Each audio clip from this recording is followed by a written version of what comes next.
আসসালামু আলাইকুম। আজকে আমরা প্রিমস অ্যালগরিদম নিয়ে আমরা আলোচনা করব। প্রিমস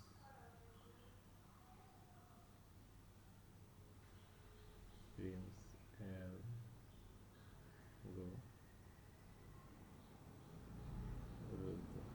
প্রিমস অ্যালগরিদম নিয়ে আজকে আমরা আলোচনা করব। তো এই প্রিমস অ্যালগরিদমটা আমাদের কেন ইউজ করা হয়, এটা ইউজ করা হবে আমার শর্টেস্ট পাথ বের করার জন্য। ঠিক আছে, বের করার জন্য, অর্থাৎ মিনিমাম স্প্যানিং ট্রি যদি আমাকে বের করতে বলে। ঠিক আছে, minimum minimum minimum spanning spanning tree যদি আমাকে বের করতে বলে, বের করতে বলে। অর্থাৎ যদি কখনো বলে যে প্রিমস অ্যালগরিদম ইউজ করে আমাকে মিনিমাম স্প্যানিং ট্রিটা বের করতে বলে, তখন আমাকে প্রিমস অ্যালগরিদমের সাহায্যে আমরা বের করতে পারবো সেটা। প্রিমস অ্যালগরিদমের ক্ষেত্রে আমার বের করার জন্য প্রথমে কিছু স্টেপ আছে যেটা আমাদেরকে মনে রাখতে হবে। কিন্তু তার আগে আমরা প্রিমস অ্যালগরিদমের একটা এক্সাম্পল আমরা দেখে নিই। সাপোজ আমি ধরলাম আমার এটা একটা শহর, এটা আমার একটা শহর, এটা আর একটা শহর, এটা একটা শহর, এবং এটা আমি ধরলাম এখানে ধরলাম আমার আর একটা শহর। এখন এই পাঁচটা শহরকে আমার কানেক্টেড করতে হবে।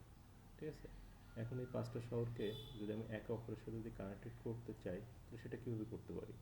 দেখেন, এখানে পাঁচটা শহরকে যদি কানেক্ট করি, আমরা কিন্তু যে কোনো পাঁচটা লাইন দ্বারা সেটা কিন্তু আমরা কানেক্টেড করতে পারি, পাঁচটা পাথ দ্বারা। কিন্তু আমি যদি ধরি যে আমার এই শহরটাকে আমি কয়ভাবে আসতে পারি, দেখেন, আমার এখান থেকে আমার আসতে পারি, আমি এখান থেকে আমি আসতে পারি, এখান থেকে আমি আসতে পারি, এই শহর থেকে আমি আসতে পারি।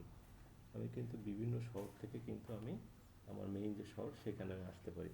কিন্তু আমার এখানে চারভাবে আছে, বা এখান থেকে দেখা যায় আমি ঘুরে এইভাবেও কিন্তু আমি আমার মেইন শহরে আমি আসতে পারি। কিন্তু আমাকে কি করতে হবে, যে কোনো একটা লোয়েস্ট পাথ যেটা আছে সেটা কিন্তু আমাকে বেছে নিতে হবে। ঠিক আছে, তাহলে এখানে দেখেন এই শহর থেকে কিন্তু আমি এইভাবে ঘুরেও আবার আসতে পারি। ঠিক আছে, বা এখান থেকে আমি শুধু এখান থেকে আসতে পারি। এইখান থেকে যদি আমি ঘুরে আসতাম, দেখা যায় এখানে আসতে আমার দেখা যায় যে এটা লক্ষ্য 12 কিলোমিটার ধরলাম, কিন্তু এটা দেখা যায় আমার 2 কিলোমিটার। তাহলে অবশ্যই যেটা কম সেটাকে আমি নিব। আমার এই যে 12 যে বেশি যে কিলোমিটার আছে সেটা আমি কখনোই নিব না। ঠিক আছে, তো এই এমন যে শর্টেস্ট পাথ বের করার ক্ষেত্রে আমরা এই প্রিন্স অ্যালগরিদমটা আমরা সবসময় ইউজ করে থাকি। তো এখন প্রিন্স অ্যালগরিদমের যে স্টেপস যেগুলো আছে সেগুলো আমরা একটু দেখি। স্টেপস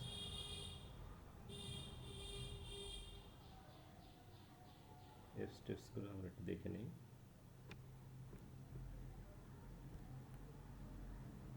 এক নম্বর যে স্টেপস যেটা থাকবে, এক নম্বর স্টেপস রিমুভ রিমুভ রিমুভ কি করব, যেটা হুইস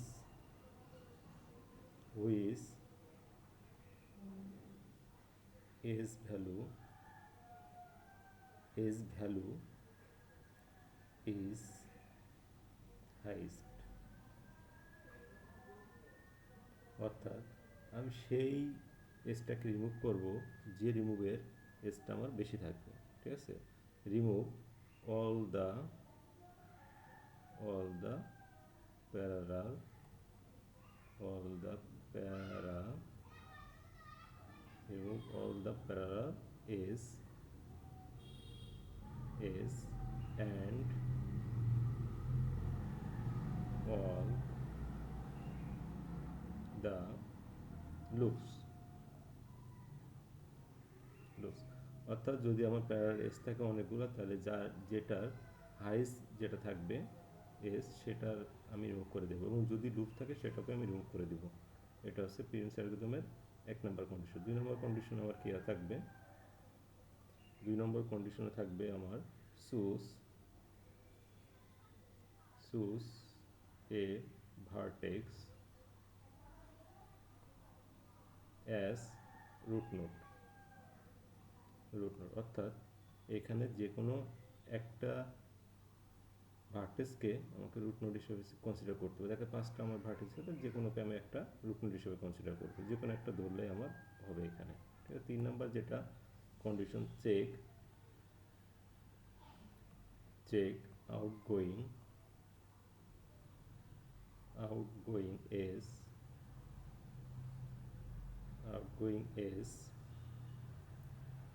and select one with less cost।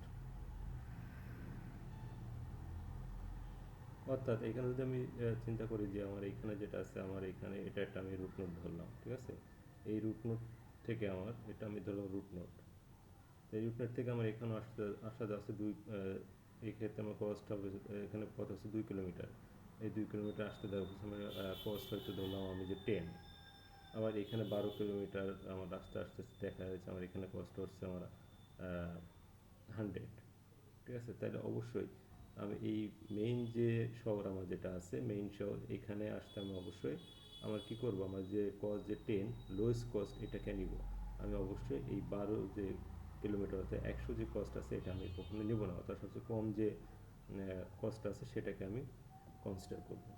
ঠিক আছে, আচ্ছা, তাহলে এখন আমরা একটা এক্সাম্পল দেখি। এক্সাম্পলের ক্ষেত্রে এক্সাম্পল যেটা আমার আছে একটু দেখে নিই।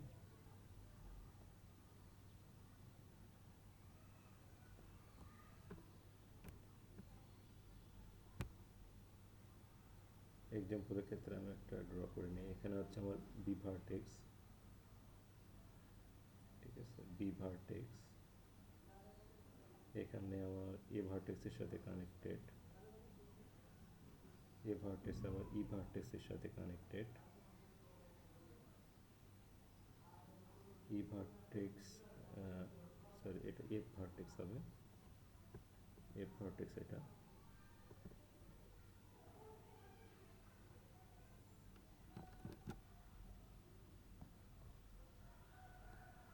এটাকে আমি একটু ইরেজ করে নিই।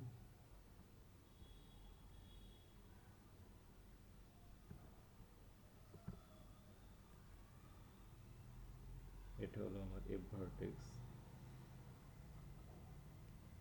এটা আমার এফ ভার্টেক্স, এফ ভার্টেক্স আবার আমার কি থাকবে, আমার ই ভার্টেক্সের সাথে কানেক্টেড, ই ভার্টেক্সের সাথে কানেক্টেড। ঠিক আছে, আমার বি ভার্টেক্স আমি ধরলাম আমার সি ভার্টেক্সের সাথে কানেক্টেড। ঠিক আছে, এ ভার্টেক্স আমার আবার সি ভার্টেক্সের সাথে কানেক্টেড। ঠিক আছে, এবং সি এদের ভিতরে একটা ধরলাম আমি লুপ আছে। ঠিক আছে, এই লুপের ভ্যালু আমি ধরলাম হচ্ছে, আচ্ছা ভ্যালুগুলো আমি পরে ধরি। সি ভার্টেক্স আমি ধরলাম আমার ডি ভার্টেক্সের সাথে কানেক্টেড, ডি ভার্টেক্সের সাথে কানেক্টেড, ডি ভার্টেক্স আবার ই ভার্টেক্সের এফ ভার্টেক্সের সাথে কানেক্টেড, ই ভার্টেক্স আবার ডি ভার্টেক্সের সাথে কানেক্টেড, সি ভার্টেক্স আবার এফ ভার্টেক্সের সাথে আমার কানেক্টেড। ঠিক আছে, আমি ধরলাম বি থেকে এতে যেতে আমার যে কস্ট সেটা হচ্ছে 7, এ থেকে এফে যেতে আমার কস্ট আমি ধরলাম 6, এবং এ এবং এফ এর ভেতরে একটা ধরলাম একটা আমার প্যারালাল এজ আছে যেটার ভ্যালু ধরলাম আমি 9। এফ থেকে এফ থেকে এফ থেকে ইতে যেতে কস্ট আমি ধরলাম 5, এফ থেকে ডিতে আসতে আমি কস্ট ধরলাম 2, ই এবং বি এর মধ্যে কস্ট ধরলাম আমি 2, সি এবং ডি এর ভেতর আমি যে এস আছে তার কস্ট ধরলাম আমি 3 এস, সি এবং এফ এর ভেতর যে এসটা আছে তার কস্ট ধরলাম আমি 4, ই এবং সি এর ভেতর যে এসটা আছে তার কস্ট ধরলাম আমি 3, সি ভেতর যে লুপ আছে এটার কস্ট ধরলাম আমি 5। ঠিক আছে, বি এবং সি এর ভেতর যে এসটা আছে এটা কস্ট ধরলাম আমি 8। ঠিক আছে, দেখেন এইটাকে এই যেগুলো দেখছি A B C E D F সবই কিন্তু আমার একটা একটা ভার্টেক্স। ঠিক আছে, এটা একটা আমার ভার্টেক্স। ঠিক আছে, ভার্টেক্স, আর এই ভার্টেক্সগুলো যেটার মাধ্যমে কানেক্টেড এগুলোকে বলা হয় এস। ঠিক আছে, অর্থাৎ ভার্টেক্সগুলো কানেক্টেড থাকে আমার এজের মাধ্যমে। তাহলে এখন আমার 1 নম্বর কন্ডিশন আমার কী বলছিল দেখেন, এখানে remove edge value, remove all the parallel edge and all the loops. তাহলে দেখেন এখানে এ এবং এফ এর মধ্যে কী আছে, এটা প্যারাল এজ আছে। তাহলে আমি এখান থেকে প্যারাল এজ যদি থাকে, তাহলে এখানে দেখেন এখানে এটা ভ্যালু হচ্ছে 9 আর এটা ভ্যালু হচ্ছে 6। তাহলে আমি এখানে কোন এজটা আমি বাদ দেবো, যেটার ভ্যালু বেশি, এ থেকে এফে আসতে আমার ভ্যালু হচ্ছে 9 বেশি, তাহলে এটাকে আমি বাদ দেবো, ঠিক আছে। এবং সির ভিতরে একটা লুপ আছে এটা, তাহলে এটাকে আমি বাদ দেবো, ঠিক আছে। তাহলে আমি কি করব, আমার যে এই যেটা আছে এটা আমি বাদ দিব, এটা বাদ যাবে আমার, আর এই যে লুপটা আমার বাদ যাবে। তাহলে এই দুটো বাদ দেওয়ার পর আমার গ্রাফটা কী আসে আমি একটু দেখি। এখানে আছে আমার বি, বি, বি থেকে আমার ধরো এ, এর থেকে আসলো আমার এফ, ঠিক আছে। বি থেকে ভ্যালু 7, এ থেকে এফ এর ভ্যালু 6, আর এ থেকে এফ যেটা 9 সেটা আমি বাদ দিয়ে দিলাম, কারণ আমি কি ওটা প্যারালাইজে সবচেয়ে হাই যে ভ্যালুটা থাকে সেটা আমি বাদ দিয়ে দিচ্ছি, কারণ আমার ভার্টেক্স, কারণ আমার কি প্রিন্সিপাল যে কন্ডিশন অনুযায়ী সেটাকে বাদ দিয়ে দিলাম। এফ থেকে ইতে আসতে লাগে আমার কত, ইতে আসতে লাগে আমার 5, ঠিক আছে। বি থেকে আমার সিতে আসতে লাগতেছে আমার কত, 8, এ থেকে আমার সিতে আসতে লাগতেছে আমার 3, সি থেকে আমার এফে আসতে লাগতেছে আমার 4 কস্ট, সি থেকে ডির ভেতরে আসতে লাগতেছে আমার 3, ডি থেকে ইতে যেতে লাগতেছে আমার 2, এফ এবং ডি এর ভেতরে লাগতেছে আমার 2, ঠিক আছে। আমার এখানে আমার তাইলে এখান থেকে আমি 1 নম্বর কন্ডিশন ইউজ করে আমি কী করলাম, আমি আরেকটা গ্রাফ আমি ড্র করলাম, ঠিক আছে। ওকে, এখন এখানে বলছে হচ্ছে ভার্টেক্স একটা রুট নোড হিসেবে আমাকে কনসিডার করতে হবে এখন 2 নম্বরে। এখন এখানে আরেকটা জিনিস আমাকে কনসিডার করতে হবে, সেটা কখনোই লুপ হওয়া যাবে না, ঠিক আছে। আমি তো লিখে দিই এখানে, কখনোই আমার লুপ হওয়া যাবে না, ঠিক আছে, লুপ হওয়া যাবে না, ঠিক আছে, লুপ হওয়া যাবে না, কখনোই আমার লুপ হওয়া যাবে না, ঠিক আছে, প্রিন্স অ্যালগরিদমের ক্ষেত্রে। তাহলে এইখান থেকে আমি যদি আসি, এখন আমি এখানে আমার বি যে ভার্টেক্স এটাকে আমি রুট নোড হিসেবে কনসিডার করলাম, রুট নোড হিসাবে আমি কনসিডার করলাম, ঠিক আছে। তাহলে এখন এটাকে আমি বি যেটা আছে সেটা আমি রুট নোড হিসেবে নিলাম, বি রুট যেটা আছে সেটা আমি রুট নোড হিসেবে নিলাম, ঠিক আছে।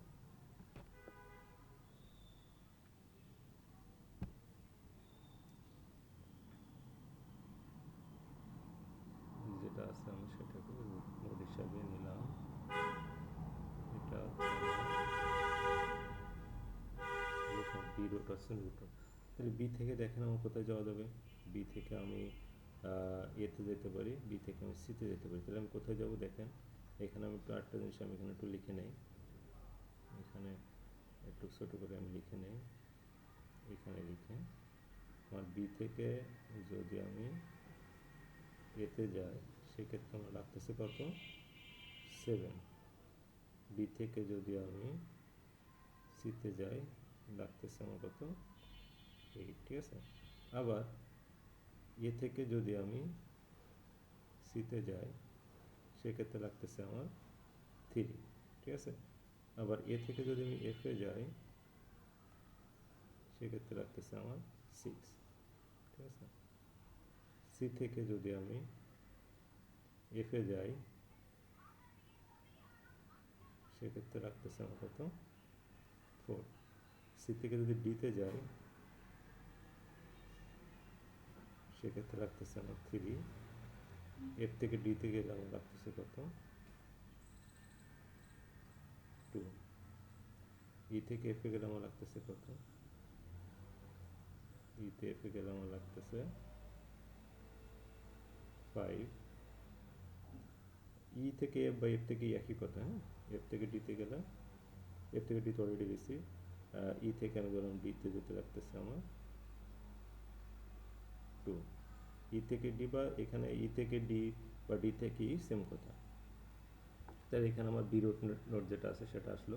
তাহলে বি থেকে আমি দেখেন কোথায় যাবো, বি থেকে এতে গেলে আমার 7, আর বি থেকে সিতে যেতে লাগছে আমার 8। তাহলে আমি অবশ্যই আমি বি থেকে কোথায় যাবো, এতে যাবো। সব থেকে কম যে ভ্যালু সেটাকে আমি কনসিডার করি। বি থেকে এ গেলাম, এতে আমার 7 লাগতেছে, ঠিক আছে। তাহলে আমার এইটা কিন্তু আমার হয়ে গেল, এটার কাজ শেষ। এখন বি থেকে আসার পর বি থেকে আসলো এ নোট থেকে, এখন আমি কোথায় যাব, বি থেকে আমি এফে আসতে লাগছে আমার 6, এ থেকে আর সিতে আসতে লাগছে আমার 3। তাহলে অবশ্যই কম যেটা সেটা আসবো। এ থেকে সিতে আসলাম, এ থেকে সিতে আসলাম, এটা রাখলাম আমার 3। এখন এই সি থেকে আমি বিতে যাবো, সি থেকে বিতে আমি কখনোই যাবো না, কারণ কি এটা হচ্ছে আমার আসলে আমার লুপ হয়ে যায়, যার কারণে এটা আমার বাদ হয়ে যাবে। এখন দেখেন সি, এ থেকে সিতে আসলাম, তাহলে এ থেকে এফে গেলে আমার কত, 6, ঠিক আছে। আবার সি থেকে যদি আমার এফে যায় তাহলে কত, 4।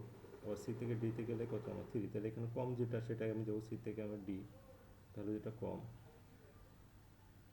অর্থাৎ এখন সি যেটা নোড আছে এটাকে আমার রুট নোড হিসেবে কনসিডার করলাম, ঠিক আছে। তাহলে এখানে আসতে আমার কত, 3 লাগতেছে।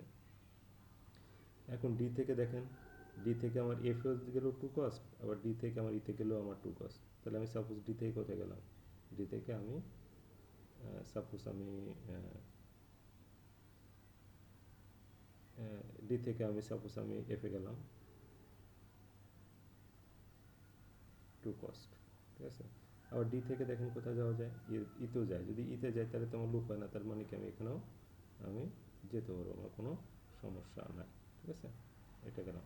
এখন দেখো ই থেকে এফে যেতে পারবো, এফে যেতে পারবো, কিন্তু আমার লুপ হয়ে যাবে, তাহলে আমি এটা কিন্তু আমি কনসিডার করতে পারবো না, লুপ হয়ে যাবে আমার। আবার দেখেন বি থেকে সিতেও যেতে পারবো না, কারণ এটা আমার লুপ হয়ে যাবে। আবার দেখেন এ থেকে সি, এটা আমার নেওয়া শেষ।